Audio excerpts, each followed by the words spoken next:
Bienvenue sur le monde des petits rêveurs, là où chaque conte t'ouvre une porte vers l'imaginaire. Installe-toi confortablement, l'histoire va commencer. Être le nouveau à l'école. Antoine serrait fort son sac bleu contre lui, assis à l'arrière de la voiture remplie de cartons. Son doudou dragon dépassait de la fermeture, comme pour veiller sur lui. Dehors, les rues de son ancien quartier défilaient. La boulangerie avec ses chouquettes, l'arbre immense qu'il grimpait chaque été, et la barrière blanche de son meilleur ami, Théo. « Au revoir », murmura Antoine comme pour dire adieu à tout ce qu'il laissait derrière lui. Ses parents parlaient devant. « Tu verras, dit maman, tu vas te faire de nouveaux copains. Et puis la nouvelle maison a une cabane, ajouta papa, plein d'entrain. Mais Antoine resta silencieux. La nouvelle maison était jolie, avec un jardin et un pommier, mais sa chambre, pleine de cartons, lui semblait vide. Cette nuit-là, il serra Drago contre lui, le cœur lourd.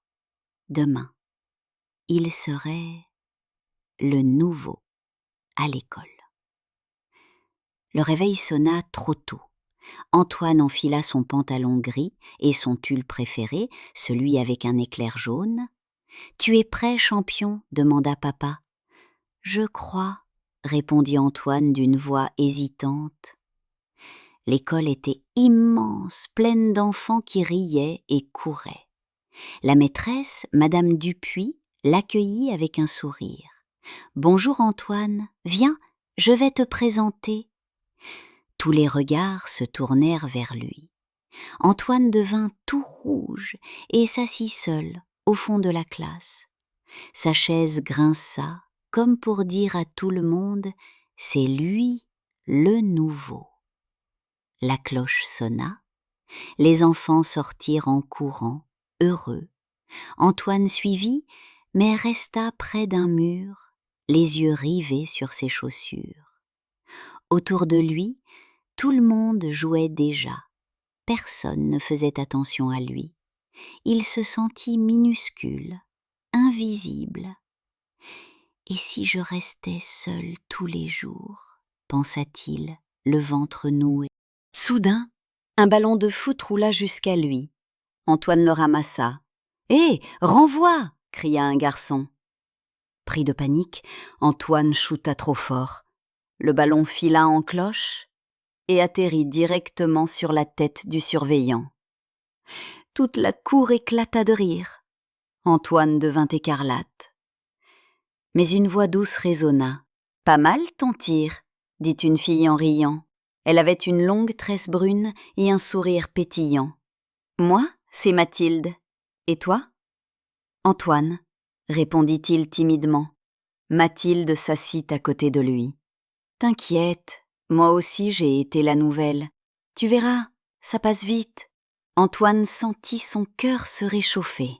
Le lendemain, Mathilde vint le chercher. « Viens, je vais te montrer un endroit secret. » Ils allèrent derrière le préau, où des planches et des cartons formaient une cabane. « Ici, c'est notre repère. On joue aux explorateurs. Tu veux jouer avec nous ?» Antoine hocha la tête, les yeux brillants. Pour la première fois depuis son arrivée, il riait. Le soir, il déclara fièrement « J'ai une nouvelle copine, elle s'appelle Mathilde. » Quelques jours plus tard, Madame Dupuis annonça « Nous allons travailler en groupe pour préparer une présentation. » Antoine sentit son cœur battre. Et s'il restait seul? Mais Mathilde leva la main aussitôt. « Madame, je veux être avec Antoine. » Ils furent rejoints par Karim, un garçon rieur. Leur sujet? Les dragons.